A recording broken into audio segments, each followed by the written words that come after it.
Argentina is the fastest country in the world for anyone to get citizenship, really. I really do think Milei is doing a great job. I'm getting the residency anyway because I'm making Colombia one of my bases. At this moment, I still think it can make sense for a citizenship play, especially like birth tourism or marrying a Brazilian. You can already get the Visa and the MasterCard like premium level on debit. So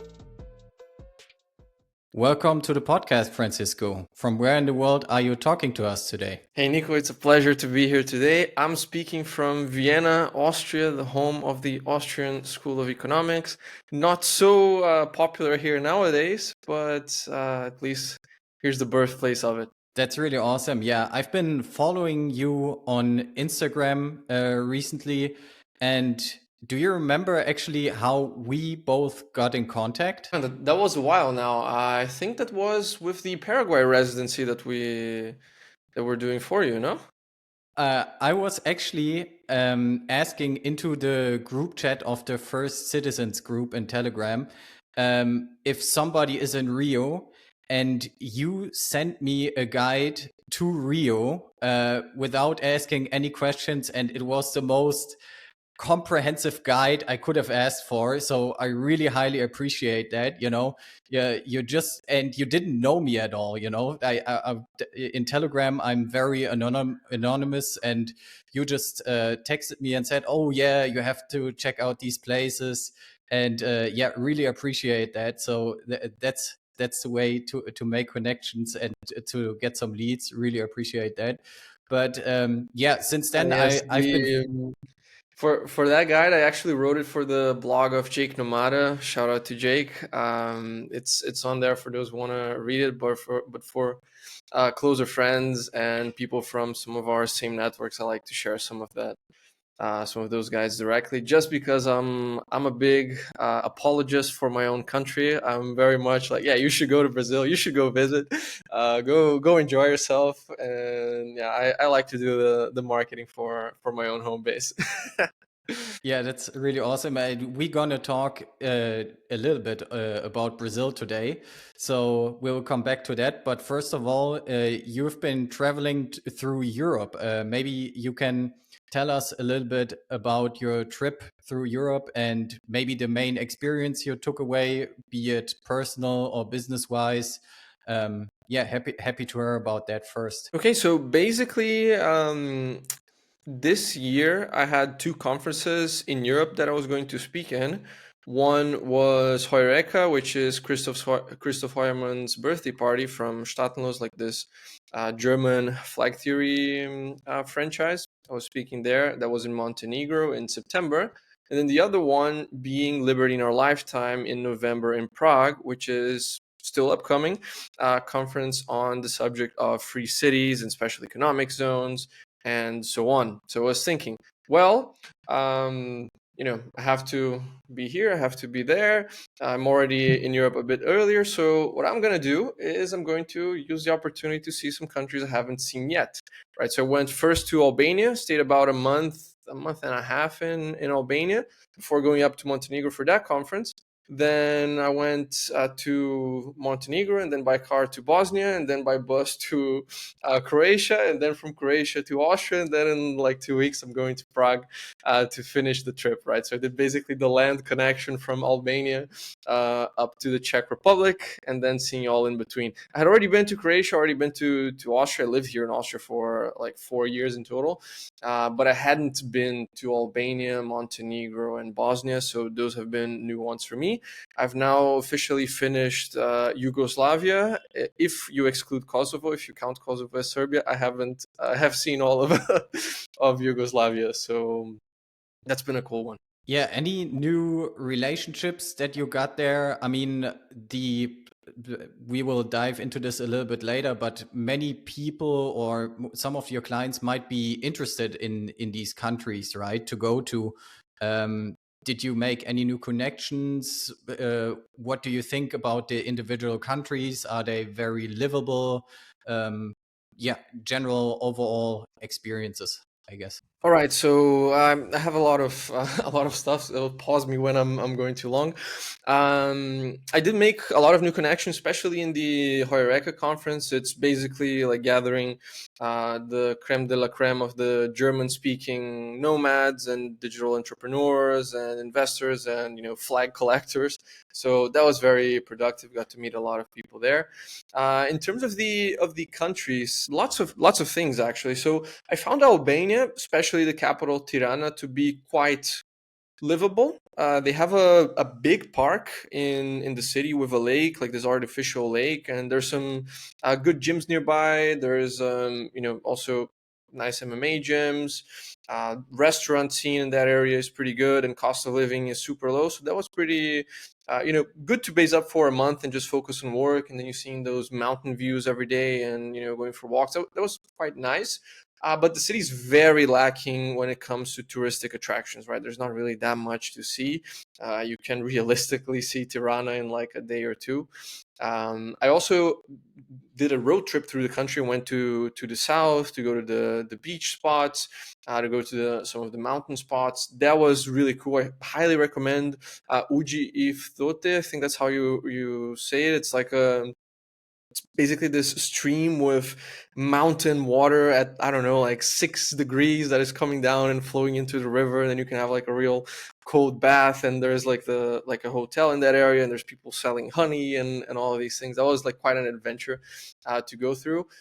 That said, overall, I am not the. I don't think Albania is like the best country in the Balkans. Like after my trips, I would say Serbia and Montenegro are my top two. Like if I would live in the Balkans, if I had to choose a country to really base up in, those were the ones I liked the most in terms of their culture, in terms of the quality of their cities, that kind of thing. Montenegro, the capital, is very underwhelming. Like we only really passed through, didn't spend much time there, but there's nothing really to do. But they have amazing options outside of that, right? So if you're okay with a smaller town, then Budva was very nice, Tivat was very nice, Kotor was very nice. Already, definitely like a bit more upscale than Albania in terms of like the luxury level and the like how historical it looks in the sense. There's also some really cool things to do in the mountains of Montenegro. So again, like kayaking and adventure sports and all of these kinds of things. We did that in Kolashin, the mountains, like where basically you go for skiing normally. We went there in summer and it was also super beautiful. So that was really nice. Montenegro in general, I would consider like a top two base in the Balkans. Of course, here is if you're okay with not living in a big city, right? Because there's no big cities. But if you're for, quaint Mediterranean town, then I think that lifestyle is really, really good in Montenegro. I quite enjoyed the country. Then we went into Bosnia, and Bosnia was funny because that was one of the biggest like border downgrades I had ever experienced because I crossed the border by car, right? I was with my friend and we were driving. I had a similar experience when I crossed from Colombia to Venezuela, also by land. And on the other side, like you can really like on the Colombia Venezuela border, you have the Táchira, which is a small river that goes up to your knees, up to your knee height, and you can just cross it. Like there's the official crossing points, but there's a lot of points where it's like just this little river that you can just walk 5 meters and you're on the other side. And then in one side you have energy, internet, water, etc. And then on the other side, all of that is lacking. So that's a border downgrade. You walk 5 meters and okay, this sucks. Bosnia was a bit of that, at least in the interior, because the roads were really good in Montenegro all the way out, and then we crossed into Bosnia immediately, potholes and the asphalt is older, and the road is a bit tighter. So we did see that on the infrastructure side. But then getting to Sarajevo is really nice, really historical. I was surprised at how nice it looks in terms of the architecture, because even the suburbs, like the houses you see on the hills, and so they look really nice. It's not like a favela or something as you'd expect in Latin America. Like even the areas on the outside of the historical center, they look nice. Of course, there's a good deal of graffiti and abandoned buildings, but overall, I found Sarajevo really, really nice for a visit. Like if you want to do tourism, let's say stop by for 1-2 days, good prices, good food, and very historical. surprising amount of Muslims, and I mean not only like Bosnian Muslims, but foreign Muslims. Like I saw a lot of Indians and Arabs and Turks. I heard from a local colleague that Bosnia is being very open now to foreign Muslim money and letting like a lot of the richer immigrants from the Muslim world come in. So I definitely saw a good amount of that in their historical center. And here on a sociological analysis, I found Bosnia to be at the same time much more and much less Muslim than Albania. And I'll tell you why. Like in Albania, it's rare, like at least comparatively, not so common to see a woman wearing a full niqab or burqa, right? Like covering everything, just showing the eyes. There's women with hijab, but it's not even the majority. The majority of them are dressed with, let's say, long pants, maybe long dresses, that kind of thing, like normal Western clothing, but still with a good amount of clothing. In Bosnia, it was, the extreme of both sides, because you had a lot of women completely covered, like only eyes out, or like really full Muslim attire, and you had a lot of women with like mini shorts, mini skirts, like showing the belly out. So it was very, okay, like what is the custom here, really? So that was a funny thing to see also. Um, Sarajevo was a bit creepy also because you're walking around and they have these museums of the war, right? And then like you walk one street and then it's, oh, children in the war museum, right? Child warriors, I don't know, museum. And you go in the next is like the Bosnian genocide museum, and then you go to the next one and it's the prisoners of war museum. And like it's, I don't know, 6 museums after the other, only of like very grim stuff. And that is makes it a bit of a somber mood when you're walking in those areas. But overall, I found Sarajevo like very nice to visit. Better visit than Tirana, but Tirana being a better base for a nomad if you're looking to spend like a month or two. I guess that's my analysis of it, at least. And then yeah, what else? Zagreb. It's also like really nice to see. 2 days is enough, I would say. It's already close to Western European prices by now. Like, there's not going to be that much of a bargain compared to Bosnia, compared to Albania. Um, yeah, I heard that Croatia the best are the beach areas, but I haven't been there yet, so I'm not going to put my opinion on it. I've only been to Zagreb. Liked it, but I wouldn't place it on my like top European cities. Cool, man. Thanks. Yeah, that was already a lot.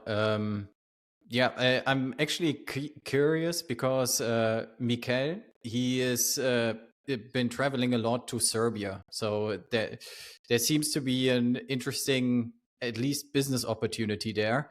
I have actually lots of Serbian friends because I used to play basketball a lot, and basketball is super big there. So yeah, I want to see the country one day. But other than that, personally, not super interested in the area. But yeah, but always interesting to hear some other experiences. All right, let's pivot a little bit and come a bit to your backstory. I want to ask you a bit of a philosophical question, but also a personal question. How does one become a libertarian? Philosophical question and personal question. I can answer on my side. I started getting into the Austrian School of Economics and libertarian ideas mostly in high school. So I was, I don't know, like 14 at the time. There was a time where in Brazil there was like economic crisis. The country was going quite badly. Dilma times, for those who are aware of Brazilian recent history, and there was a good deal of indoctrination also, even in the classrooms, right? Like the typical history geography teachers peddling like left-wing ideology, and so never sat really right for me, but I didn't really know how to tackle that really.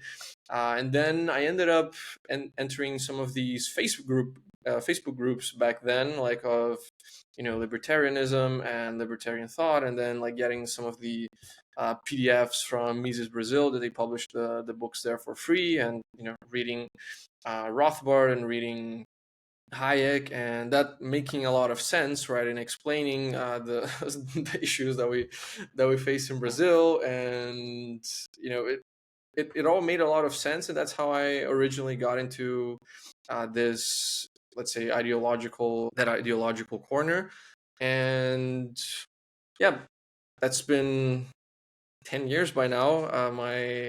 My own ideas have developed a good deal since then, but I guess that is usually the gateway drug, right? At least in Brazil, the libertarians made a big impact on social media, right? That is something that, if you look at the size of like these pages and these institutes, like Mises Brazil, like the libertarian YouTube channels, they're comparatively very big in Brazil. Like my colleague with whom I founded my current company, he's close to 1 million subscribers by now. I think he's like 800,000, 900,000, and he has a libertarian NCAP channel, right? So that is something that has open years, at least for it in Brazil, that I don't see it in other Latin American countries. Like most Latin American countries, the political spectrum, like the debate spectrum, is usually just social democracy. That is like the center right. That's the local party, or that's the local right wing party, and then you have many different flavors of socialists and communists and greens and all of that. Right? There's rarely a libertarian or a like trad right, conservative right wing movement. Now, of course, we're seeing more of that. Milei is an actual libertarian, so that's something that flourished in Argentina because they went through so many similar issues, I guess. But I would say Brazil and Argentina are by far the countries with the biggest libertarian movements in not only Latin America, but maybe really all of the world. Yeah, and I assume that is because people suffered quite a bit because of the left wing ideology that the countries have history there, right? Yes, yes, I would say that, but I wouldn't say that's the only thing, right? So, for example, you do have a very high level of crypto adoption in countries that have these economic problems like high inflation. So you do see a higher level of crypto adoption in Argentina and also in Venezuela. But then you have the thing that in Venezuela you did have a real authoritarian government clamping down on any opposition and like violently going after people who are against the regime, whereas in Argentina it didn't come to that level. So even though you had the left in power for a lot of time, they didn't take such a hold of the institutions, or at least they didn't use the violence power of the state to really suppress their dissidents, right? So at least that's something that you know Cuba should be also a breadbasket of libertarian thought. If we think, just because they have a left-wing government and things don't work, then that should be a country that goes fully to the right. But of course, you need to have some level um, of autonomy for these things to flourish in your own country, and then otherwise you just make everyone flee, right? So in the case of Venezuela, I know like most of the Venezuelans that I know are really gearing to the right, a lot like fervently anti-communist and anti-socialists, but they're not in Venezuela. They're outside. So they now form part of the diaspora, and their country is not really able to do much. Yeah, same here. I made the same experience. I have a good friend. He's from Venezuela, but living in Portugal right now. So, and he's very anti-socialism as well. Yeah, it's really interesting. Brazil has also a high crypto adoption. Talking about crypto, Argentina as well. I think in Argentina it is because of the super high inflation. That is, I think they have one of the highest inflations of the world, and people are trying to save their purchasing power. In Brazil, not as much, though, I would say, right? I mean, of course, every country has inflation, but Brazil, it's not that bad, but crypto adoption is still fairly high. So, do you have any idea why that could be, or not really? I mean, we do have a good deal of inflation, not that extreme as Argentina, but the real lost significant value this year.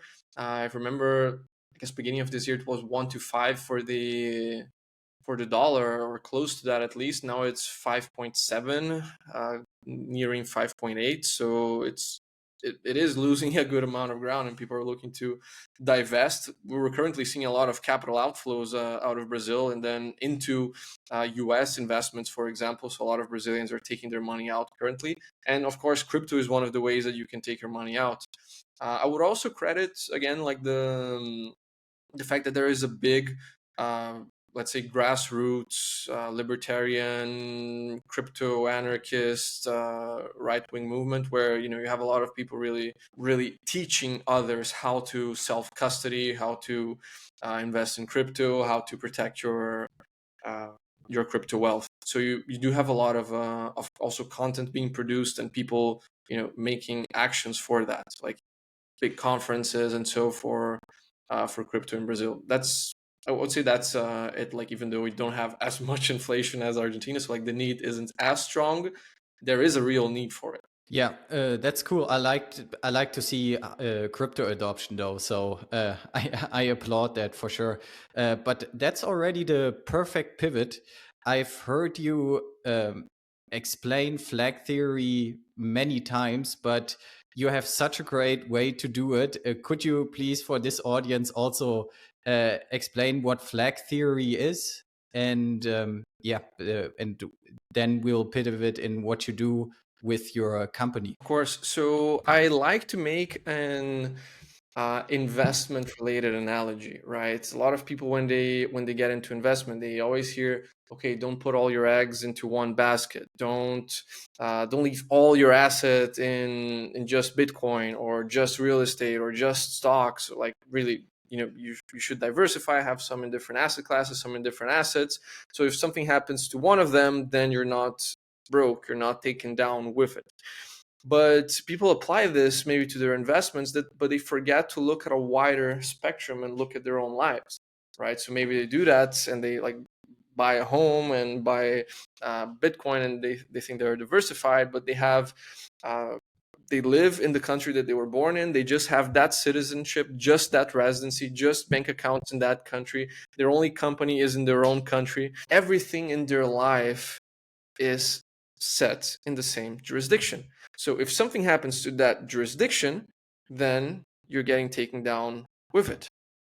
The idea of flag theory is that every relevant aspect in your life is a different flag. So there's infinite amount of flags you could come up with, but usually the focus ones are citizenship, residency, companies, banking, and then maybe also like playgrounds, and then other things like where you hire people, where you keep your servers, where you register your domain. Anyway, so the idea is to plant these different flags in the jurisdiction that treats you best for each of them, right? So some countries are going to treat you better for banking. Some countries are going to offer you better conditions for residency. Some countries are going to offer you stronger citizenships or easier to acquire citizenships. So the idea is to really diversify your life by planting these flags in different countries around the world, so that you can make use of international opportunities and also lower your dependence, lower your risks by being associated with just one country and the risks that that country might pose. So I'd say that is the core of flag theory. Yeah, and I have made that experience myself being from Germany. There are so many Germans that only have one bank account.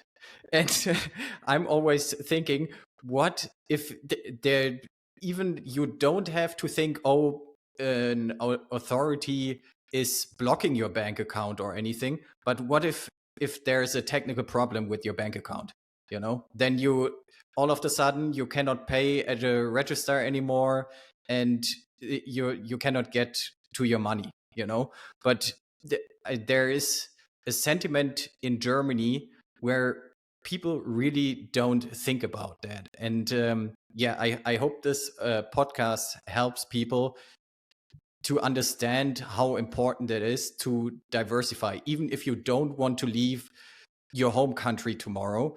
Maybe do a first step and get a second bank account. That would be already such a high value diversification, like you said earlier.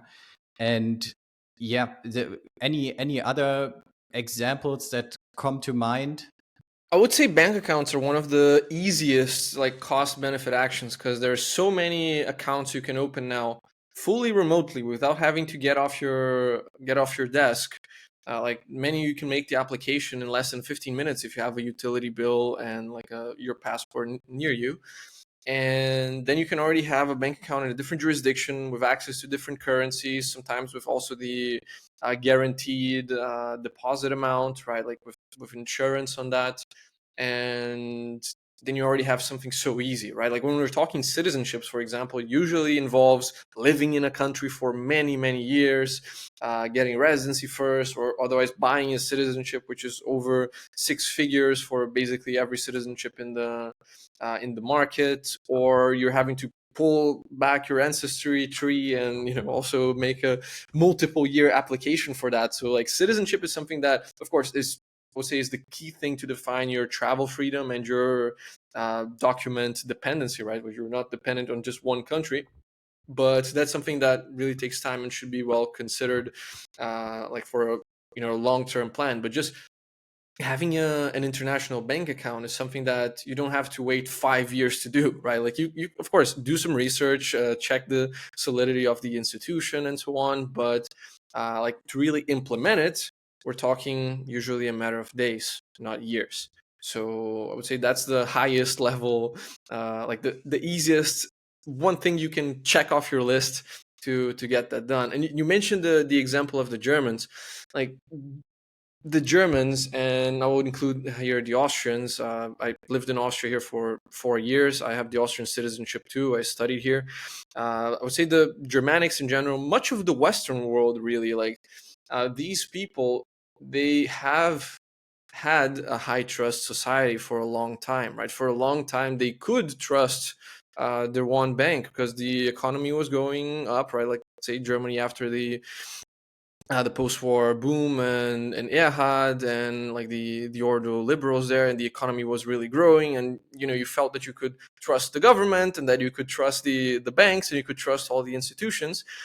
We don't live in that world anymore now. Really, the trust in all of these institutions is at an all-time low. Like the Germans don't trust their government, they don't trust their bank, they don't trust the system, let's say. And so now these solutions become really necessary. If you try to speak to this to a guy, I don't know, like in 1960, 1970, there really wouldn't be that much of a need.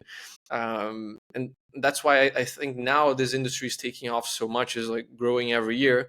It's similar to the Bitcoin adoption, right? Like it's easy to sell Bitcoin to an Argentinian. It's easy to sell that to a Venezuelan who already is losing their purchasing power. When you come to a European, they're much less interested in it because their currency, although it's also losing value, it's losing value at a lower pace. So it's not an urgent, immediate preoccupation. And I guess that's the same thing also with these Plan Bs and citizenships and residencies. Those that have a strong citizenship, they're not really that concerned about it. Those that have a good residency, like a country that, let's say, they feel safe and the stuff generally works and so on, they're usually not so desperate for it. Whereas, let's get the example of the Venezuelans. They really understand why you want a second passport, or the Russians now. Like Russians are all going for second citizenships at the moment because their passport sucks, right? Like if you want to open a bank account nowadays as a Russian, that's trouble. So really, it is this constant in life where you usually only realize the value of something when you really need it. Here you can get ahead of the curve and already prepare for when you need it, so you don't have to try to get it last minute at that point. Yeah, and I just want to emphasize that is not illegal at all. You could open up a bank account. Let's say, for example, let's take a specific example here: Panama. You're offering a bank account that you could open up in Panama. That is very crypto friendly. So when your local bank at home doesn't accept crypto transfers, which happens quite frequently, then you could open up a bank account in Panama that accepts crypto, and you can pay with the Visa card that the bank is issuing, and there are no problems. The only thing you have to consider is declaring your taxes right, but you always have to do that.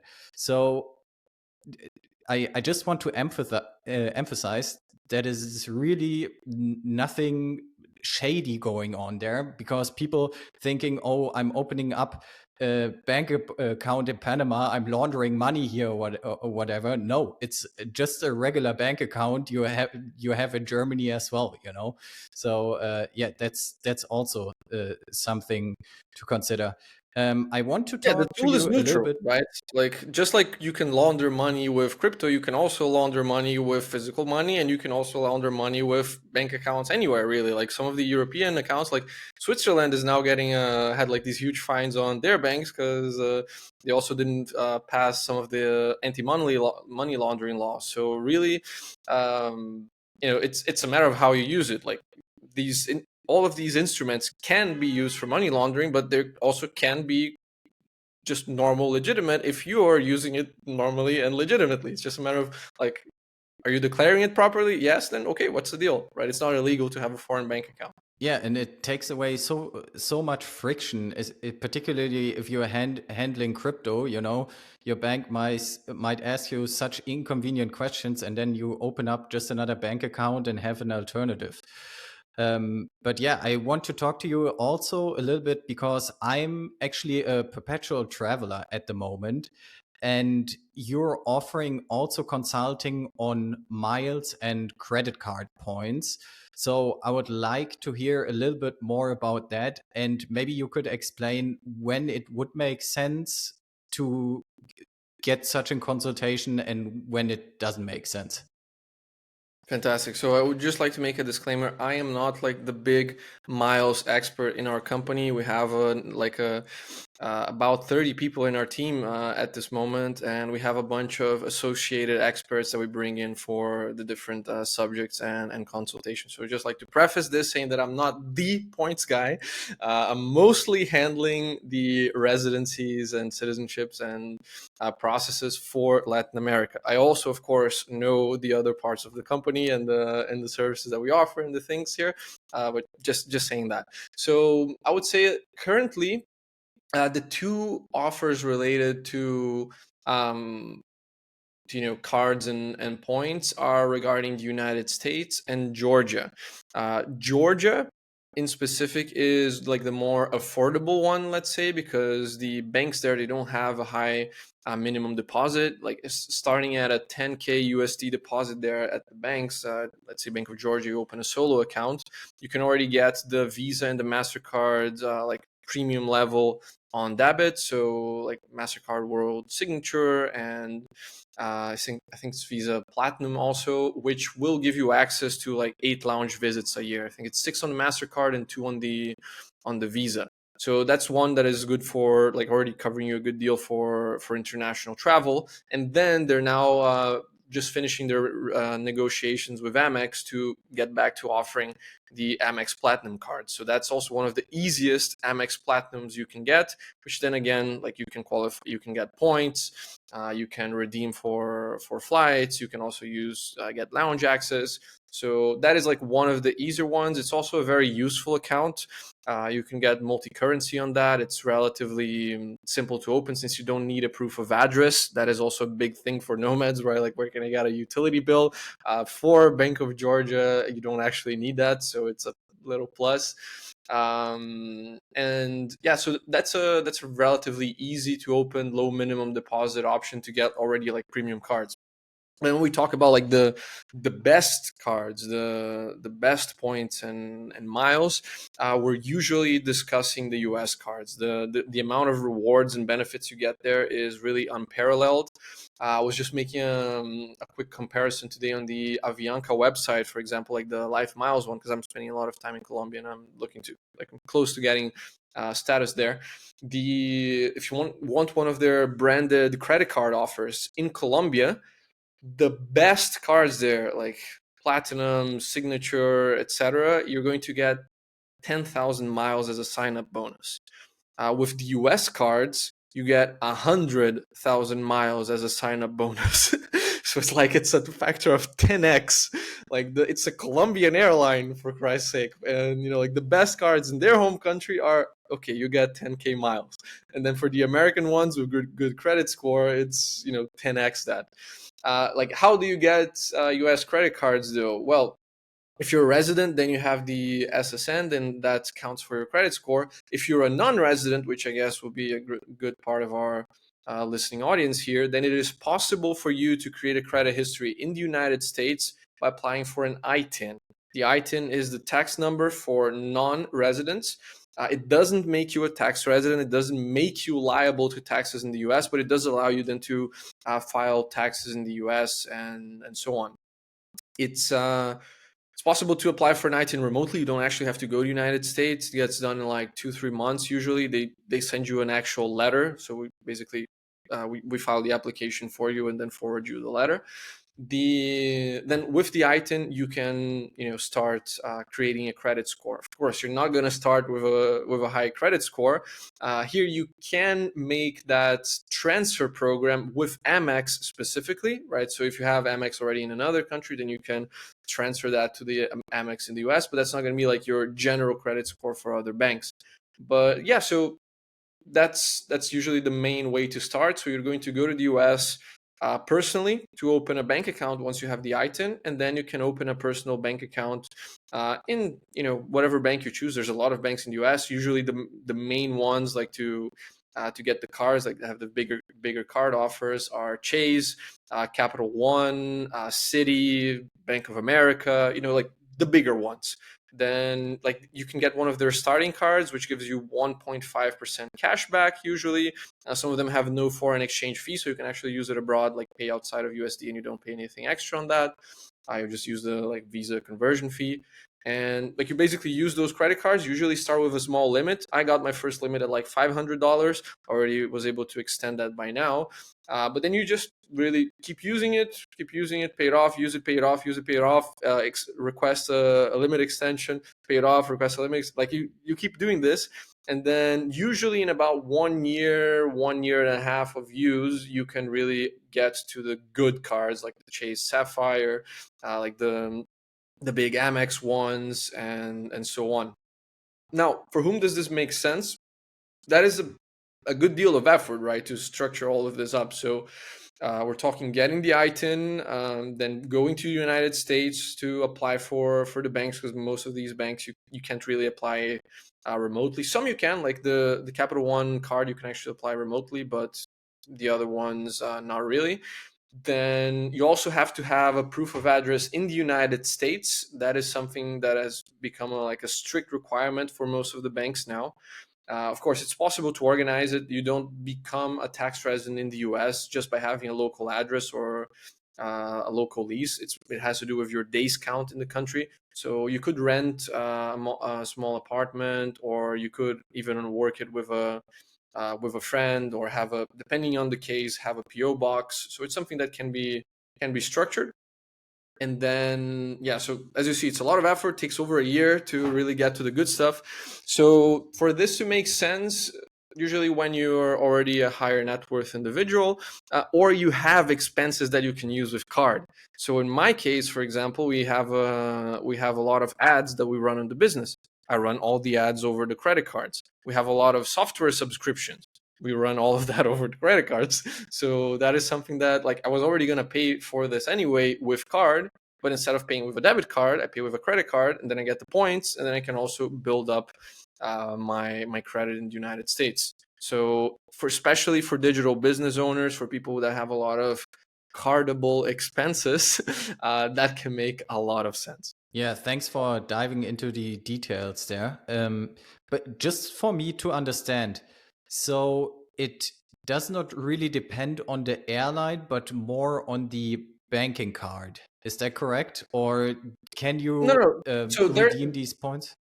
there is the Yeah. level of the cards and getting the points with the cards. Then so usually when you get to these good cards, you can redeem it for flights, or you can transfer the points directly to airlines. For example, you can do that with the Chase Sapphire or so on. Like you transfer the points from the bank to the airline, and then usually you can redeem it for even a much higher level, right? So usually for Chase points, you can get up to like 8 to 10 like real cents of cashback on the dollar, like on your expenses, if you're redeeming it for like business flights or upgrades or hotels, stuff like this.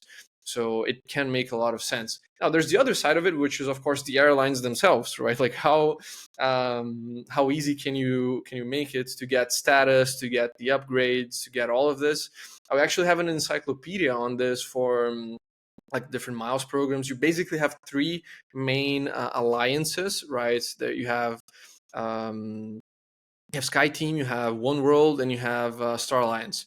And that's, usually when you get status in one of these, then you have the status, like when you have a status in one of the airlines that are members of the alliance, and you get the status for the entire alliance. So that is something that, like, oh, okay, every different program has a different qualification requirement. So then it's a matter of like, okay, which miles program should I pick so that I can more easily get to the status that I want, or so they can keep my status for longer, or so that I can, get the benefits that I want.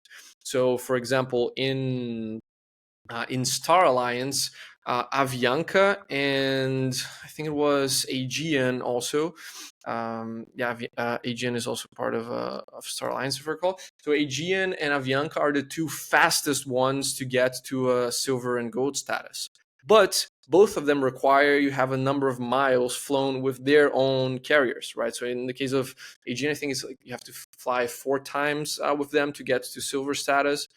With Avianca, it's a different number of miles. So it's like, okay, so if I want to get a silver status or want to get a gold status at Star Alliance, then okay, if I'm willing to do some trips to Colombia or from Colombia, or using Avianca, or in the case of Europe, to Greece from Greece using Greece, then that's a very quick way to get status. And then otherwise, okay, there's the programs that are the fastest to qualify, but maybe some are better in terms of what they offer.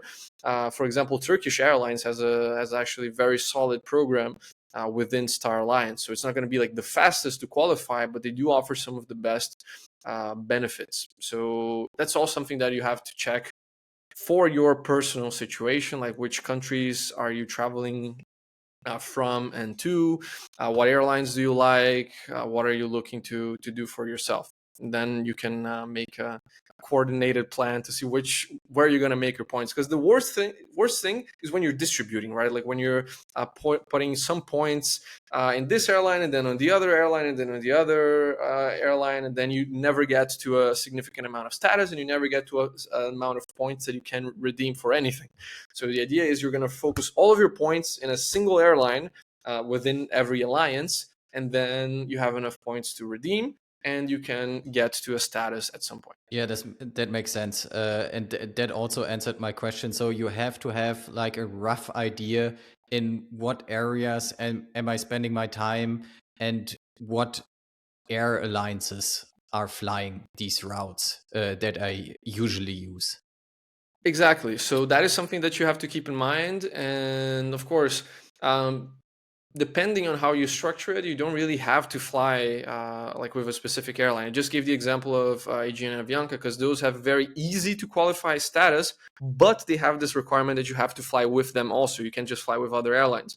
But there are many airlines that don't have this requirement, that like any flights within the alliance count towards their status program. So if you're like, oh, I don't know, I'm traveling like everywhere, I don't have any fixed place that I'm really going to, or I can't tell because I don't know, it's business trips that can be anywhere, then you can choose one of those airlines that can let you get status even if you don't fly with them ever at all. So that's something to think about. And then of course you always have to check the country. So for example, Brazil at this moment has 3 airlines but none of them aren't part of the three alliances. Like LATAM, Go, and Azul, they're not part of any of them. But every one of them has like their closer associations. So, for example, Go has a lot of partnerships with SkyTeam, like they have their partnership directly with Air France and KLM, if I recall correctly, and they also have a direct partnership with Avianca. So if you fly Go, you can point it in Avianca and vice versa. And then LATAM has the same for Delta, so they're a bit closer to that part of the world. So you really have to check what are your goals, what are your objectives here to see what makes sense. Yeah, I see. So it's really worth to get that consultation. So that's a sign in and of itself. So, If you but travel really like interesting. once or twice a year, I would say no. Okay, usually it doesn't make sense to like really put a lot of effort into this if you're just traveling. It's just my vacation once or twice a year. It's probably going to be more efforts trying to over-engineer this than what you're actually going to get back for that. But if you are traveling a good deal, or if you're running a business where you have team members that are traveling a good deal, right, where you're sending people here and people there, and there's conferences you're attending and things like that, then this can make a lot of sense and save you a lot of money. Cool. All right. Yeah. Thanks for explaining all of that to us. I want to pivot a little bit to we arrived at our destination now, and our destination today is Latin America. So I want to play a rating game with you now, since you're an expert on Latin America. We are going to rate some countries on certain aspects, and the scale is 1 through 10. 10 out of 10 is the best grade you can have, and 1 out of 10 is the worst. And maybe you could explain a little bit why you would give that rating to that particular country. And we're starting with your home turf, so it's a home game for you right now, Brazil. So I want to hear first about taxation in Brazil, and maybe you could also explain a little bit, particularly about crypto taxation there. Okay, that's let's say a 5. Brazil is getting worse, right? It's trending to a very bad direction with the Lula government, in the sense that he's raising every tax that he can find. So the direction is not good. But it still can make a lot of sense, especially if you're coming from a place like Canada, Europe, or Australia, where you're paying really high taxes. If you come to Brazil and you have a foreign company like a US LLC, a UK LLP, or a foreign business in general, you can pay just 15% flat on your profits. So it's not really that bad of a deal. That's the current legislation that we have in the country. Before, you didn't pay really anything at all unless you personally distributed to yourself, and then you actually had the progressive income tax rate. Now you pay a 15% flat on those profits, and also 15% flat for crypto gains that are made within foreign exchanges or through P2P.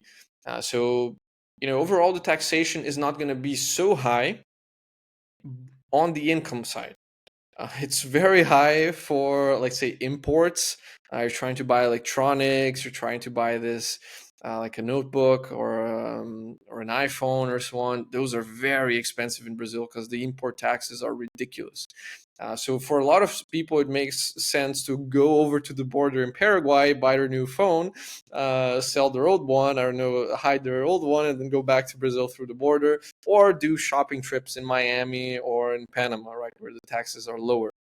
So that is something to consider. Like, I wouldn't buy my stuff in Brazil, at least not the electronic side and like expensive things. But at the income side, it's actually pretty good. Still, can get worse, right? It's the Lula government. They're trying to raise taxes, so we don't know what's going to come next. At this moment, I still think it can make sense for a citizenship play, especially like birth tourism or marrying a Brazilian, and then getting citizenship. I think that is still a great cost benefit, a great option. But yeah, you have some problems here.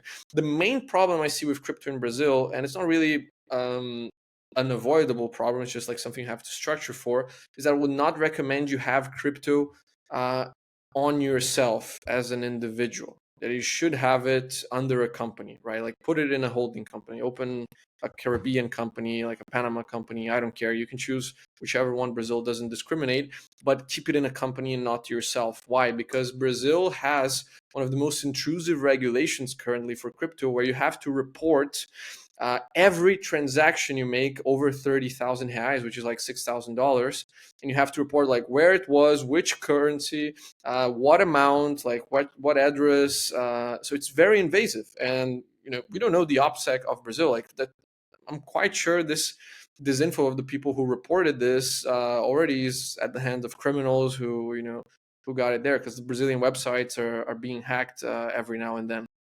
So if you put that on a company, you don't have to do it. You only have to present the annual balances of the companies, and you don't have to report any of the individual transactions. So that is like a big thing if you want privacy. Just capital like integrate your crypto into a holding company abroad, and then you're going to pay the 15% taxes that we mentioned here. There's not going to be any real impact, but you're not going to have to report your transactions or face a fine, face non-compliance with the Brazilian tax system. All right. And that cannot change if I'm cashing out the crypto and distributing then to me, to myself as dividends. That wouldn't change the tax rate really, or some workaround there. No, you still have 15%. All right.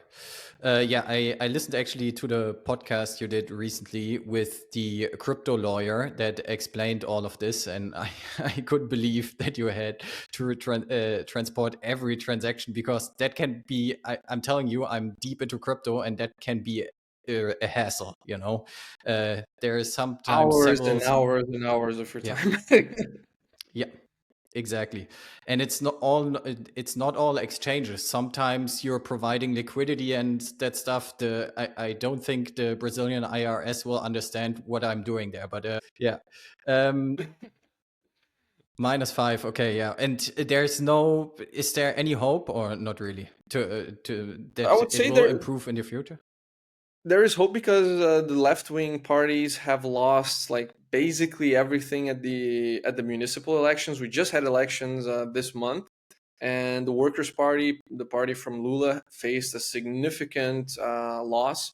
Right, basically the center and center and right were the big winners of these municipal elections.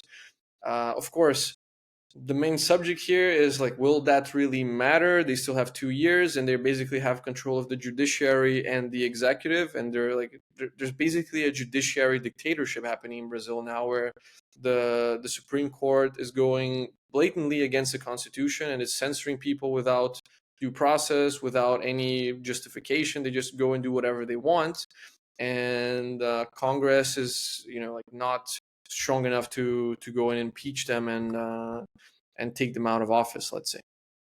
So that's the main concern right now. Like, I think there is a real chance that Brazil turns into a full-blown dictatorship, but then at the same time, their support basis at the moment is quite weak. Lula is unpopular at the moment. They have lost significantly in the municipal elections, so that should embolden Congress. And then at the same time, Lula is very old. He's like 80 something. We also don't know how long he's going to last. And then if he is no longer in the picture, the left doesn't really have any popular figures to win a presidential election. Yeah, and you can see that I only noticed on the periphery, I would say, they banned Twitter in Brazil. Is that correct?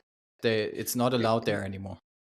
It's back already. They took it back, but it was banned basically until the day after our municipal election, which is also very curious, right? Like, oh yeah, you're not gonna have the main political debates platform in the world in your election campaign period, and then right after the elections are gone, it's coming back. So very suspicious, very suspicious. Yeah. Okay. So political, not great. Okay. Let's go for a better one. quality of life, meaning food, nightlife, activities, nature, infrastructure? Yeah, that's where I think Brazil really excels, right? I would say, like, Brazil is one of my favorite countries in the world. I really love Brazil. And one of the reasons that I'm spending so much time in Colombia and that I love Colombia so much is that it reminds me so much of Brazil. Like, Colombia, I would say, is the closest to Brazil that you get in the Spanish speaking countries. Because Argentina, although it's closer, it's a very different vibe. So Brazil is amazing in terms of nature. You have beaches, you have jungle, you have deserts, you have swampland, you have like interior with cowboys, you have Amazon, you have really a lot of things to choose from. I really like the nightlife also. It's very unique, right? Because in Brazil you have music styles that you don't have anywhere else in the world. Basically, we have our local Brazilian funk. You have forró, you have sertanejo, you have samba, which is also very very classic. So there's a lot of uniqueness to it. There is like, whereas many of the Latin American countries, they share a lot of their music styles. Brazil is kind of a bubble of its own, right? So when you start getting into that culture, you see how, how immersed the Brazilians are in their own thing, and I really like that thing that we have. So that's something I really like. In terms of food, I would say Brazil is great. Of course, the culinary culture can be different depending on where you're in. I'm mostly from the south, and I am from the south. I'm mostly spending my time in the south, and Rio. And there's a few things here. Number one, big meat culture, right? It's a big barbecue culture. You have churrascarias. We have, I would say, what is the best meat cut in the world, picanha, which is now being like done, also imitated in a lot of barbecue houses over the world. We also have something that I find great if you're a gym bro, which is buffets, right? It's not a la carte, it's buffets. You go to a restaurant, you pick as much as you want of whatever you want, and then you eat, and that makes the time to eat much lower because you're not waiting for the food. You just go and serve yourself. Like 2 minutes, you have your plate.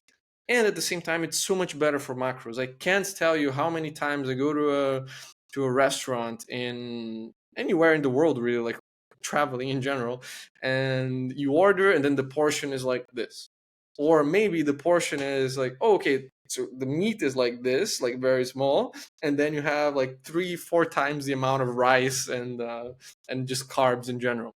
So this is very good. When I'm in Brazil, I'm usually going to buffets. I'm getting like a big chunk of meat, a lot of salad, a lot of greens, and some carbs there, and amazing. So you can really make a good diet if you know how to make a good diet for yourself. Infrastructure depends. Brazil has a lot of infrastructure deficits still, I would say. However, in terms of the main cities, if you're living in the good areas, it's pretty decent. You're usually going to be using cars, Ubers anyway. Only in like few cities in Brazil have, let's say, metro, right? Like it's Rio, São Paulo, and a few others. So it's mostly going to be you're just Ubering around. Depending on the place, you can have some walkability. So let's say Rio South Zone, quite walkable. One of my favorite spots. Whereas if you're in the East Zone, then it's mostly getting a car everywhere you go. In terms of international airport connections and so on, it's mostly just Rio and São Paulo. For being real here, like there's many mid-sized, like say tier 2 Brazilian cities you can explore. Again, it's a country of 200 million. There's over a dozen cities with over 1 million people that you could check and consider for your life. Most of them in the coast, some in the interior also, but they're not so well connected. The northeastern ones, for example, you do have connections to Europe, Portugal, for example, so you can make that bridge. In the south now, for example, there's direct flights from Florianopolis to Asuncion as well. If you're going to Paraguay, there's direct flights to Argentina, so you can get like a connection to the southern cone. But if you want like international connections, it's mostly going to be through a connection in São Paulo, right? Going to Guarulhos and then up. Yeah, and I've already been to Rio de Janeiro, and I can confirm everything you just said. With infrastructure, of course, traffic is a big part, but what I also liked about Rio, what I count into infrastructure as well, you can call it however you want, they have drogerias there, which is for me as a German really convenient. I don't think they have that anywhere else in the world. It's a store basically where you can buy sunscreen, all sorts of lotions, but also supplements and stuff like that. So that's I thought that was really cool, and I actually want to explore more these tier 2 cities that you just mentioned.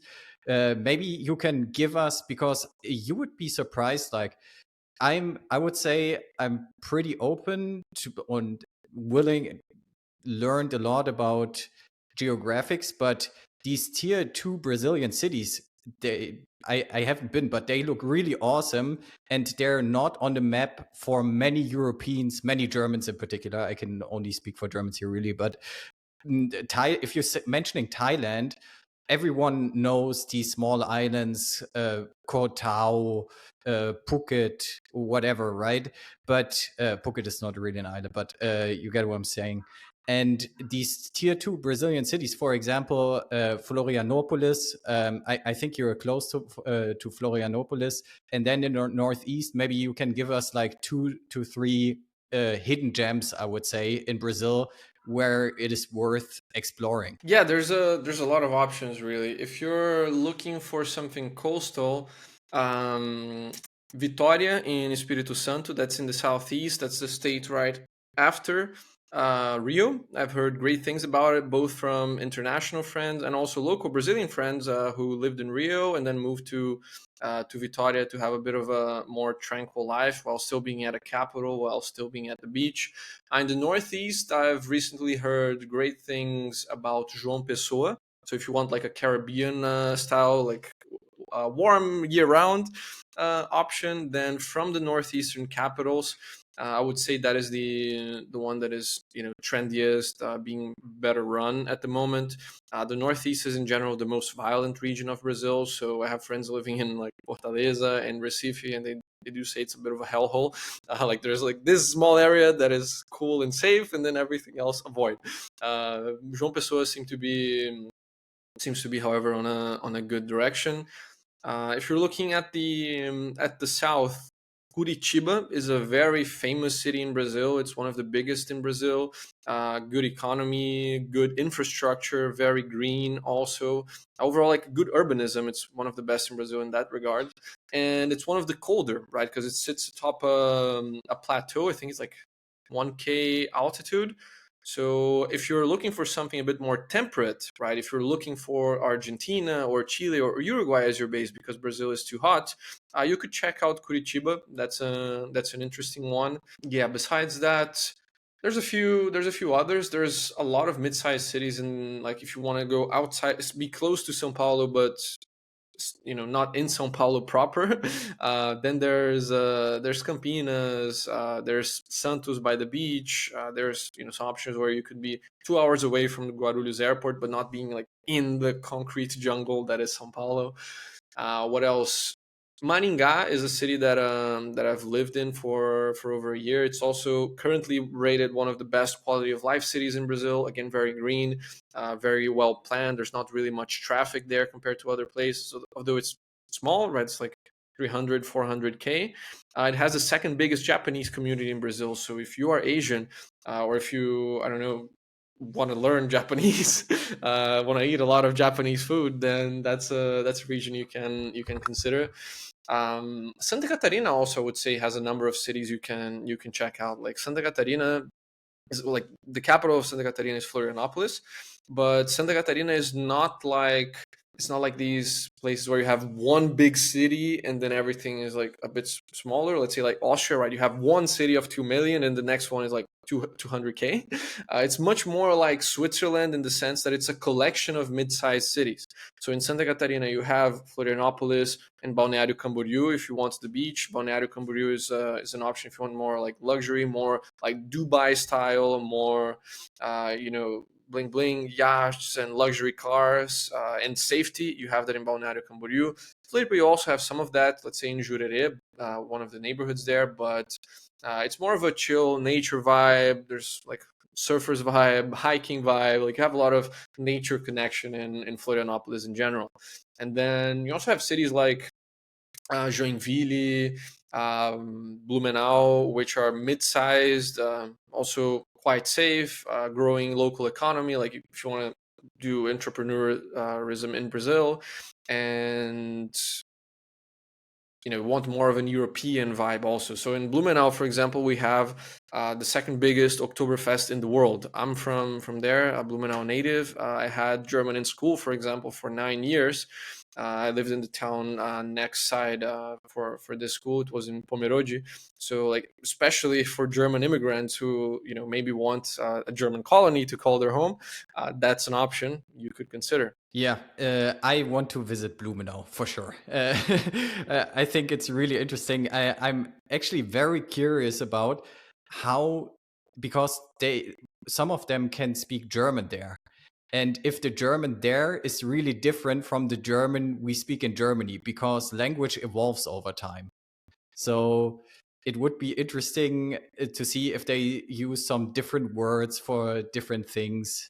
Yeah, that's really interesting. So that It is was quite different. It is quite different. You have basically like an Ostpommerish dialect, like from East Pomerania, now Poland. So you actually had some studies going on in Brazil. Like you had some linguists coming down over there to study the dialect because it's dead in Europe now. You don't have any of those speakers in Europe anymore, but you still have them in Brazil. So like there was actually a study going on from I think a German university that they came over to study that dialect and see, like try to preserve it, see what it's like. wow. Yeah, I went to a German Bauernfest in Petropolis. That was a really cool experience as well because they showed traditional German dances that they don't show in Germany anymore, and the Brazilians celebrated them. I found that totally fascinating, totally new experience. The German flag everywhere in Germany. You would think like because the German flag has a really bad association there for some reason, and in Brazil they just celebrate the culture. It was really an amazing experience for me going to Petropolis to the Bauernfest. Yeah, so let's go through it a little bit quicker because we're running out of time here. So I'm gonna do the people part for you. I divided people into kindness, attractiveness, and ambition. And kindness and attractiveness are 10 out of 10 for me, 100%. Like I love Brazilians. One of the nicest people I've ever met, and without personally, I mean, I've never met a Brazilian who was unkind to me. They're so open minded. They invite you, if you're at a party with Brazilians, they invite you to play games with you, even you never met them. And they're very hospitable. So I can only talk positively about Brazilians. Ambition, I don't know. Maybe you can help me out a little bit here. How is the ambition generally in Brazil for people? Okay, so I would say on the kindness part, um, in general, I would say Brazilians are very open and very kind. Although keep in mind there are centers where people are colder. So São Paulo, for example, it's kind of that big city vibe, cutthroat atmosphere. So I would say in São Paulo, people are generally not as talkative, as open as in Rio. Like in Rio, people are much more outspoken. Same for Curitiba. Curitiba has a reputation of being like people there being colder. So it's a really nice city, but it's not going to be the such a party vibe as you would get in Rio.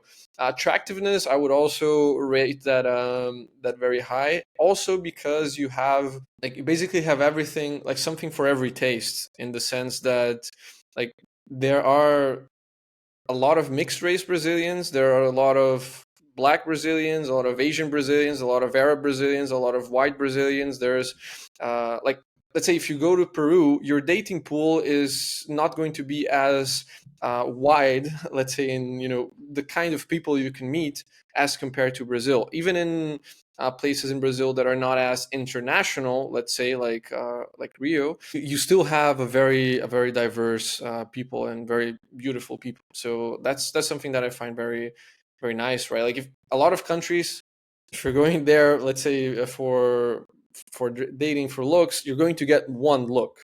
maybe 2 looks. Here it's wider. In terms of ambition, it really depends, right? I would say there are some grind set centers, right? Like mostly São Paulo here, the people who are really ambitious, who are really pushing for business, who are really doing stuff.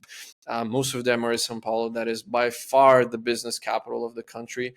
You have other places, of course. I would say the people in my home state, Santa Catarina, are very industrious, very hardworking.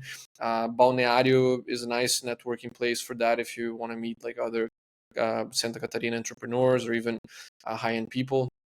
Rio is a bit harder because although you have a lot of high-profile people there, like basically all of the artists, all of the media, all of the like the cultural production in Brazil, like that's mostly concentrated in Rio. But Rio is hard because it can distract you, right? There's so much going on. There's the beaches, there's partying all the time, there is a lot of nature around. Like it's easy to get distracted in Rio. So although I really like Rio, if a person is like full ambition mode, full making money time, I would say Sao Paulo is more apt for that than Rio. Though I do think you can still have a great life balance, like work-life balance in Rio. Cool. All right. Moving on then. I want to talk also about Colombia with you because you texted into the group that you're establishing a base in Colombia and are planning to spend over 183 days there, the magical number where you have to commit to a country system.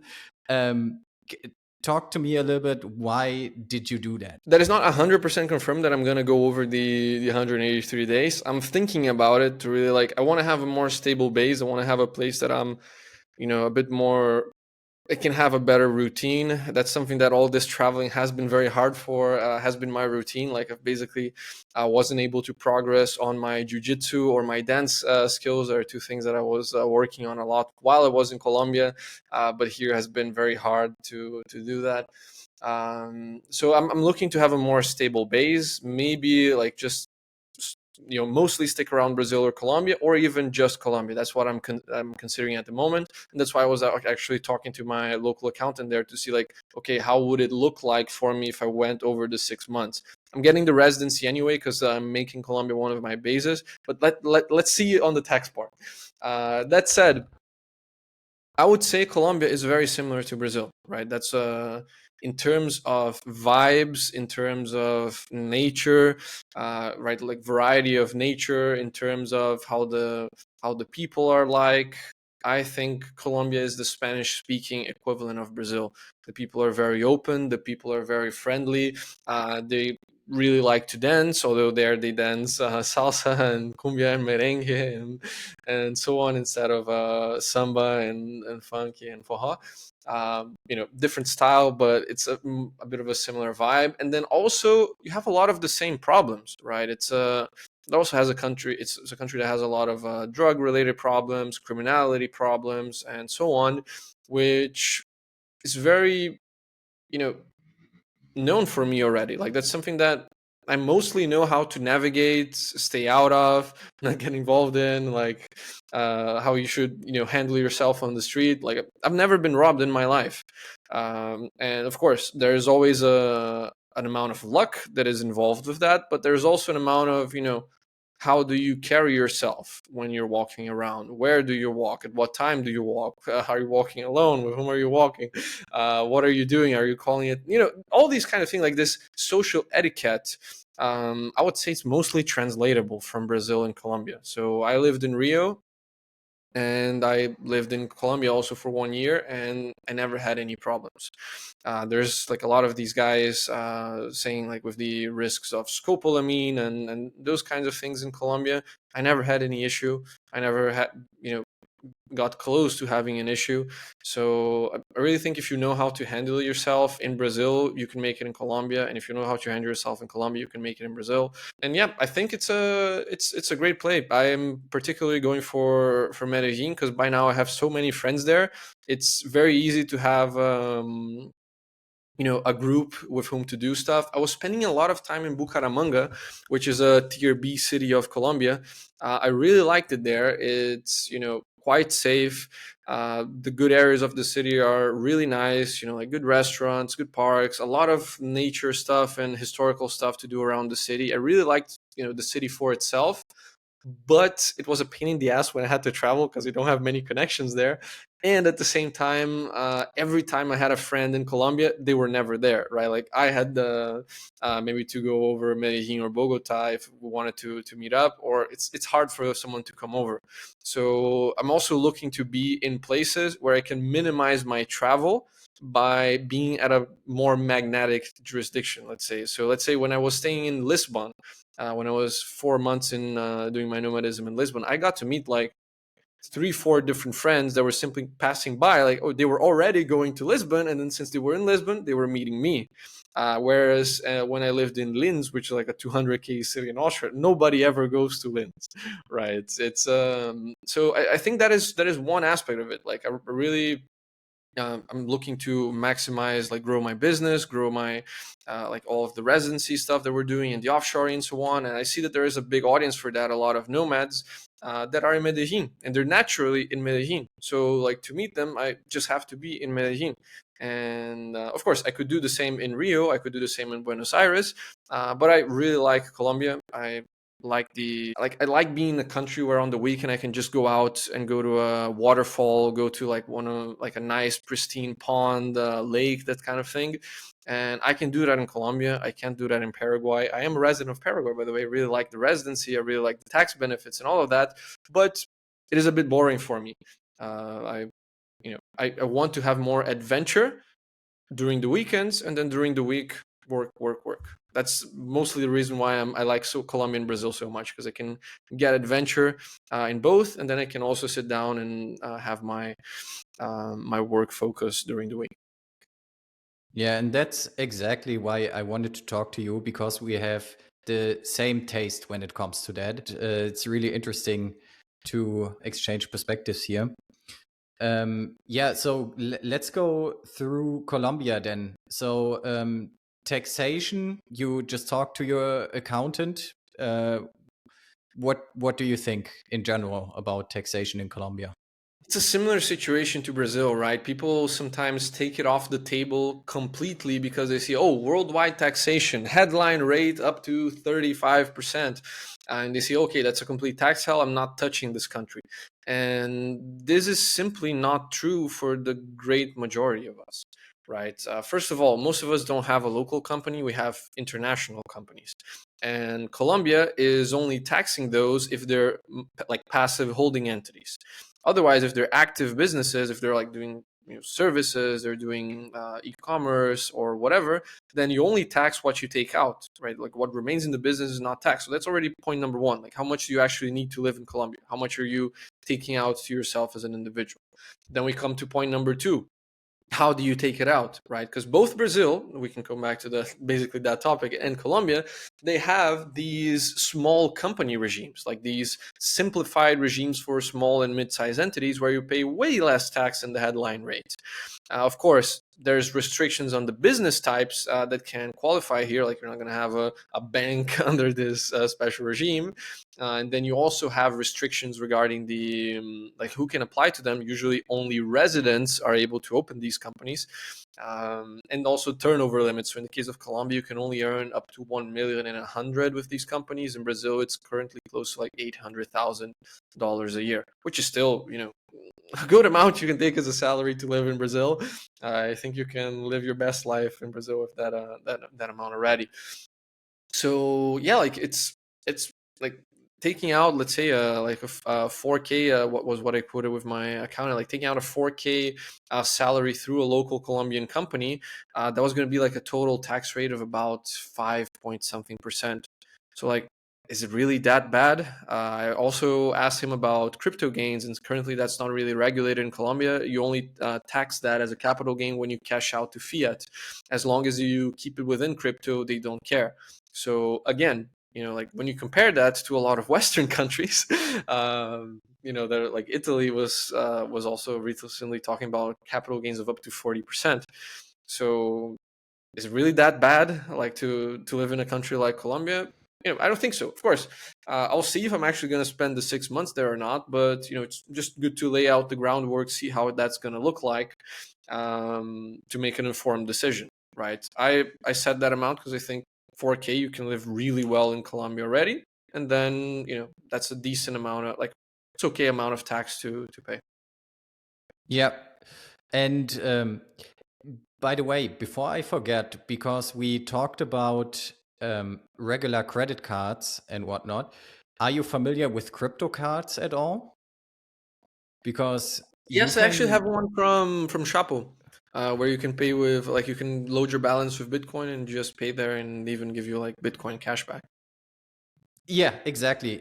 So these could be a really good option. You have to do KYC and proof of address as well. So there's not a way around that. But if you're willing to do so, or if you can, then these crypto cards are actually a pretty good option because you can spend stable coins, which is a dollar equivalent on chain, and they will give you up to 5% cashback sometimes.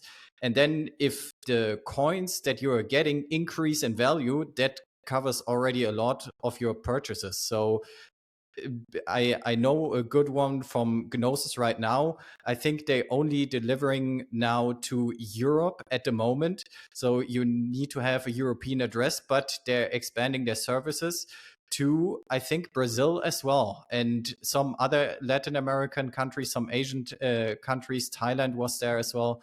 So that could be an interesting option as well for people. There are a couple of other ones. I don't know the details yet of every card, but really interesting option. That is one thing to mention about Latin America, right? Like, usually all of these payment gateways, international cards, financial services in general, usually they come first to Brazil, Mexico, Argentina, and Colombia, right? Those are the big countries. So, like, you can even check out Stripe. Stripe is available in only a certain number of jurisdictions. In LATAM, it's only available in Brazil and Mexico, if I recall correctly. It's not yet even in Colombia or Argentina. But then, for example, you have a Nubank, which is like the biggest digital bank from Brazil. They've already expanded, and they're in Mexico, and they're Colombia, and they're in Argentina also. So, like, these fintechs, digital banks, digital cards, crypto cards, etc. They usually start with EU, US, maybe like Japan, these first world countries. And then when they come to LATAM, they're coming to these jurisdictions first, right? Paraguay, Uruguay, Ecuador, and so on. While they can be great residencies, they're usually last on the list, unless it's one of those options that are basically available worldwide, right? Like, they just open for the entire world, and they only have a small exclusion list. And there's many here that we can recommend, of course, when the client gets their Paraguay residency and wants to have an international account. Chapo is actually one of them. Now they've increased their price a lot, but we still have others we can. Yeah. Yeah, really good. And what would you say? 1 second. Yeah, the price levels between Colombia and Brazil. So, in my personal experience, because I've been to Medellin as well, and I thought, oh, this is going to be my permanent base because I really like the city. I've been to the north as well, Cartagena and that area. Uh, didn't like that too much, to be honest. I didn't think it was that great. Beaches are not that great, and infrastructure not that great. But Medellin, I loved quite a bit because, like you said, it's pretty international. It is a big city. You have lots of amenities, coffee shops where you can work during the day, and has a nice vibe and atmosphere overall. And the price levels are super low. But then I got to Rio, and I really loved Rio as well. And Rio has one big advantage: it has the ocean. You can live 5 minutes walk from the ocean. So I'm really reconsidering right now, and I am undecided. But that's I noticed the price levels in Rio are quite higher from those in Medellin. So could you generalize that for whole Brazil versus Colombia, or is that specifically in those two places? Colombia is in general more it's in general cheaper than Brazil. I would say yes. Of course, Brazil is going to be cheaper if you go to tier 2 cities. If you go to even in Rio can be cheap if you're in other areas, right? Like the south zone of Rio de Janeiro, especially if you're talking like Ipanema, Leblon, that's the most expensive. That's the most expensive square meter in all of Brazil, and partially in like one of the most expensive ones in all of Latin America. So that is like there's a lot of bidding for Yeah. that small chunk of space. If you're willing to go to the West Zone, for example, that is also quite safe, like Baja and so on, although not as walkable, then you can already get way better prices on real estate, and then even restaurants and everything. Or even in the South Zone, if you're not beachfront, right? If you're not in Leblon, Ipanema, or Copacabana, if you're staying in Gavia, Lagoa, etc., where you're still like, let's say, 20 minutes away from the beach, then you can also get a cheaper price as well. So that's if you want a place in Brazil, in Rio, that is close to the beach, walkable, and safe, then you're gonna have to pay for it. That said, let's see, between Rio and Medellin, it's similar for me, right? Like I ideally would want to spend half the year in each, and then let's say like 1 month traveling, so that I wouldn't be a tax resident in either country. Because luckily both countries do use the 183-day rule, right? They do follow that. Colombia follows it very strictly. So if you're under 183 days, you're not going to be a tax resident there. Then in terms of Colombia, I actually went to a lot of other cities. I've been to Bogota, I've been to Cali, I've been to Santa Marta, I've been to Bucaramanga, I've been to Cucuta, I've been to I did go around, and yeah, I think Medellin is the choice. Bogota can also be a choice if you're more, again, international business oriented, but I don't really like the city. It's not my vibe. It's a lot like Sao Paulo, right? It's like the big business capital that is kind of gray and a lot of traffic, and the safety is not as cool. And it's Medellin and Rio are both very similar in that they're like happy cities, like they're high energy cities, high vibe city. People can take their time and enjoy themselves. And Medellin I find nice because although it's like the income level there is not so high. The city is doing a great job. Like Medellin, they're doing a lot of things right. Like they're lowering the criminality there. Those numbers are I think like the homicides reduced there like 20% last year. So like going in a good direction. It's also very green, a lot of trees in Medellin, and also I just like the aesthetics of the better neighborhoods there, like Laureles and Poblado and so on. Like this Colombian style where you have the like brick style buildings, right? Like this orange. It looks very aesthetic, right? It's something that is not that expensive to build, like a traditional European architecture, but it does look good in its context with the green in the background. I find it much more pleasing than a lot of the Brazilian cities that have like more straight concrete. So that's something that I like on the aesthetic side there. But yeah, like the beach being right there, it's something that I really do miss. Like when I'm in a beach city, like people say, oh, if you live by the beach, you're not gonna go to the beach at all. Like you're just gonna forget it's there. No. When when I'm by the beach, I'm going to the beach every day, at maximum every week, right? Like that's the least that I'll do. And like really, because that enables you to, during your workday, you say like, oh, I have a 1 hour slot here before I have to go to lunch, and then have calls in the afternoon.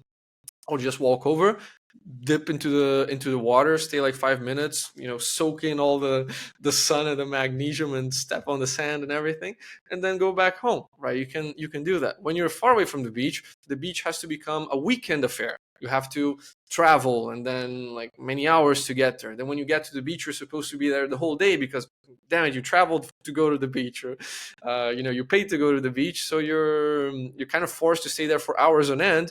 I'm more of a fan of having a beach walk every day, 15 minutes, and then you come back. That's you don't get bored of it. Yeah, that's the Brazilian showing in you.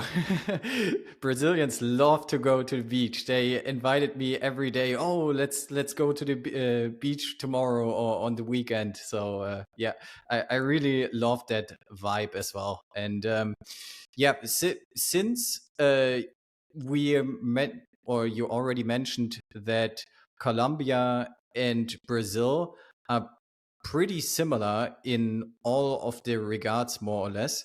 Let's maybe go over to Argentina, because Argentina is a little bit different. I only heard that there is a new regime in place with Javier Milei. And are you in the know what is going on there right now? If conditions have already bettered or improved there quite a bit, or how's it going there? How is the country developing? Because I think it's also one of the fastest countries for Europeans to obtain a citizenship there. So had my residency done in Paraguay as well. But I'm thinking now, is it worth maybe getting a residency in Argentina as well? That's something I'm starting to think about.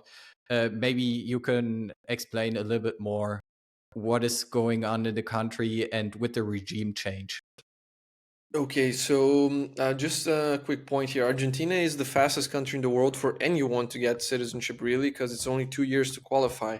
Even if you're a non-European, that is like tied with tied with Peru and Dominican Republic as the fastest country in the world to get citizenship in. So it's a really good deal there in terms of how fast and how good the citizenship is.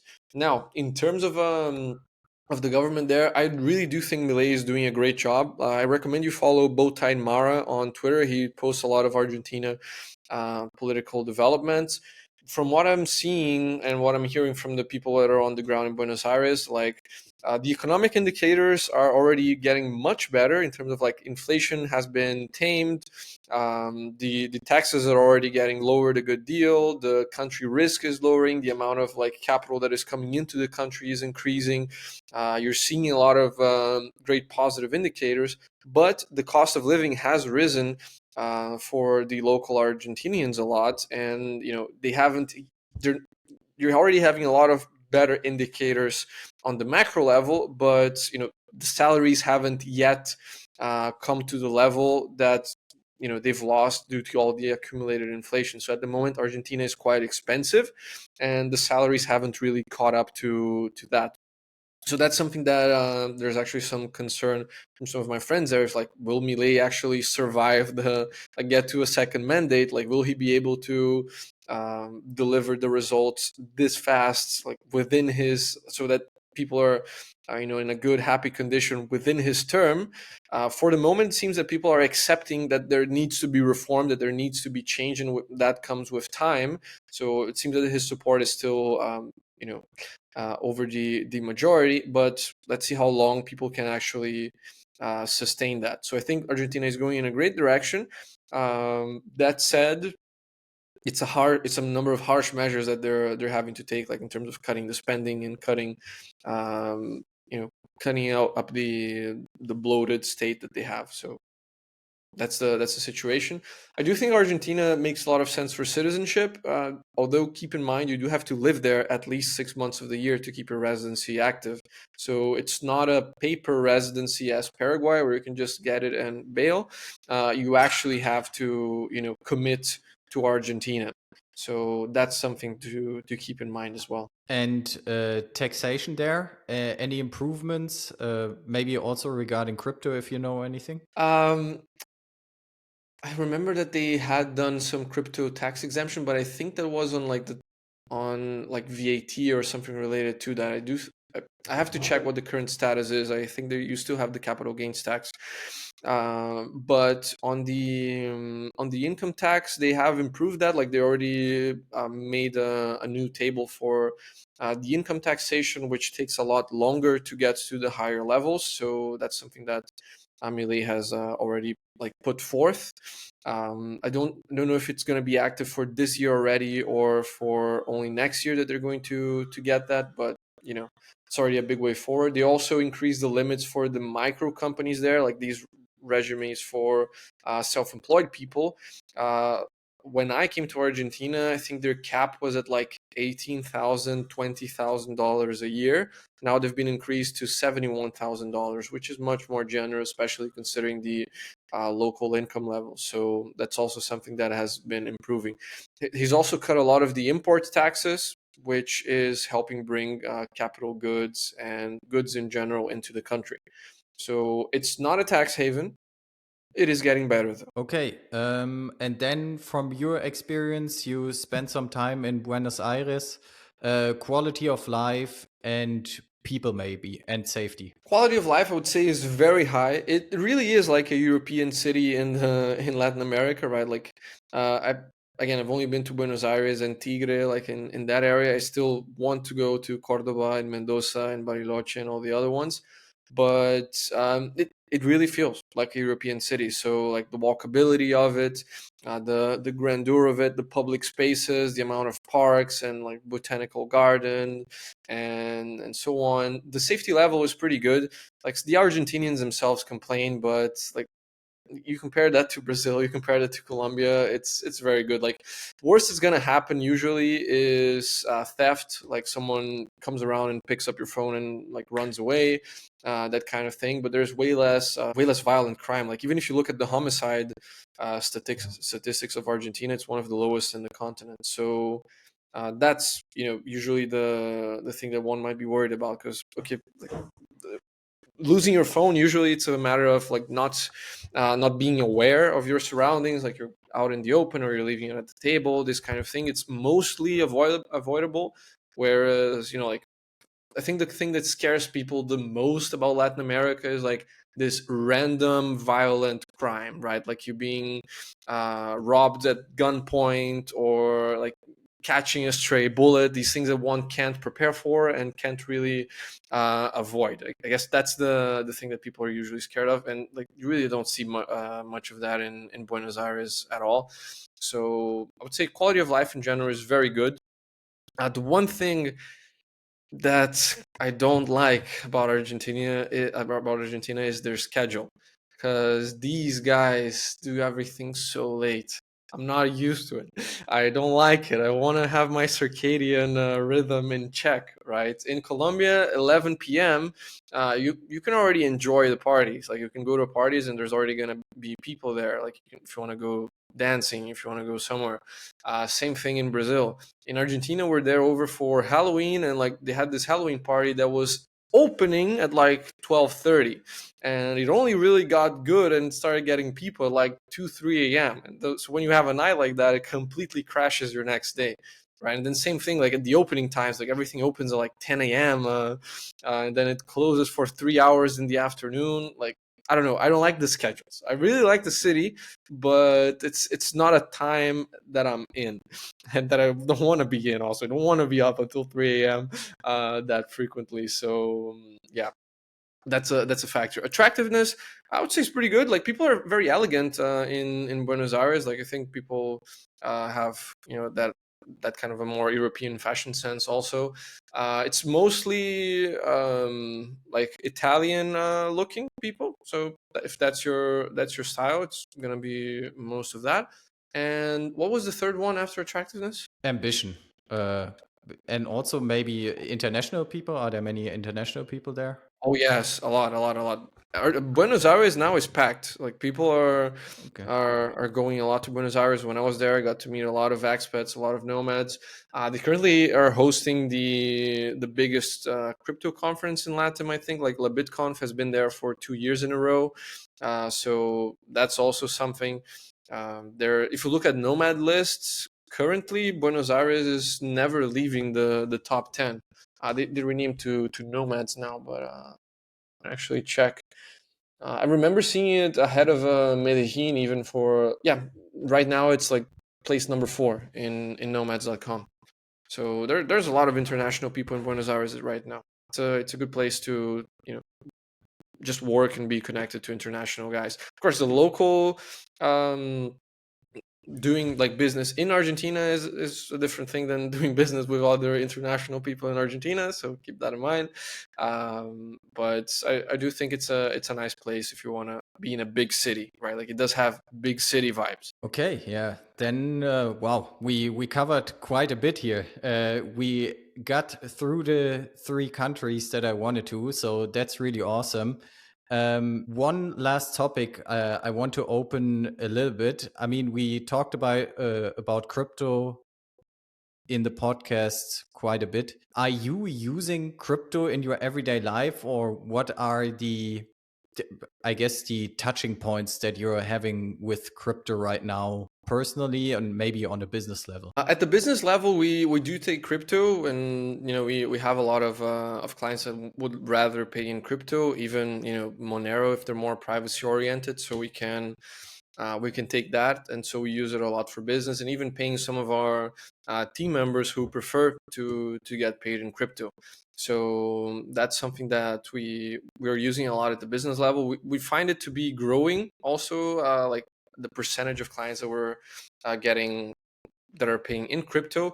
Of course, maybe that's because we're like servicing crypto clients, and they're referring other clients that also use crypto. So like we're making a kind of a snowball effect here in terms of the referrals, in terms of the word of mouth.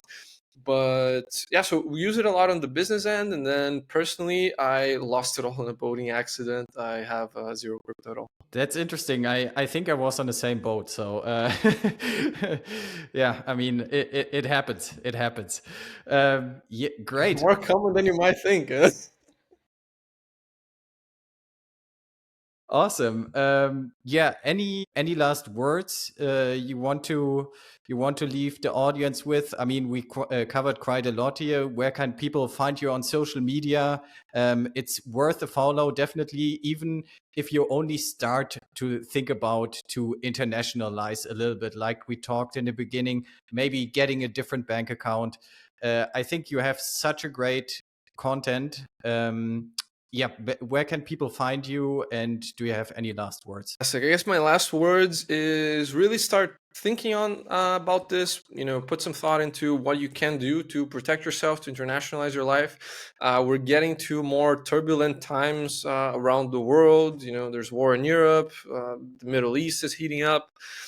There's a lot of election shenanigans in the U.S. A very chaotic election on that side of the world. So really, the world is in flux, and it's good for you to be prepared. If you want help with residency, citizenships, banking, offshoring, you can gladly reach out to us. Our main website is currently in Portuguese. It's called SETI 2Es. 2ts2es.io, but then you can auto translate or just reach out to our team, and we have full English speaking support. And otherwise, you can follow us on our social medias as well. I'm mostly posting now on LinkedIn at Francisco Litvai, my full name. Otherwise, also on the social medias. And yeah, I would say like the main thing is don't just do this from what you've read online. If you have the chance, especially if you have remote income, or if you already have like enough savings and you can check out these countries beforehand. It already happened a lot to me that I go to a country and it's very different from what I expected, sometimes positively, sometimes negatively, right? I had a lot of countries that I really like that some people say they suck. There's countries I think are not so nice and that some people love. I already had, for example, for Paraguay, right? Like that's the residency that we do the most. That's my own residency also. I think it's currently the best tax residency for nomads worldwide. I have a lot of clients that just get the residency and leave because they were just interested in the residency, in the documents, and they have no interest in Paraguay at all. And I have a number of clients that are now living there full time with their families and really did a complete move. So, you have people who trash it, you have people who like it. There's never a country that satisfies everyone. There's no one size fits all solution. It's always what is important to you, what you consider relevant, right? Some people are, for them, like gun rights are a deal breaker issues. Sometimes homeschooling is a deal breaker issue. Sometimes crypto is a deal breaker issue. Vaccines, taxes. I don't know. Like, what is important to you? We check that, and then we see which countries would satisfy those requirements. So I guess that's it from my side. Thank you, Nico, for the invitation. It was a pleasure to be here, and I'll be glad to help any one of your listeners also. Francisco, thank you so much.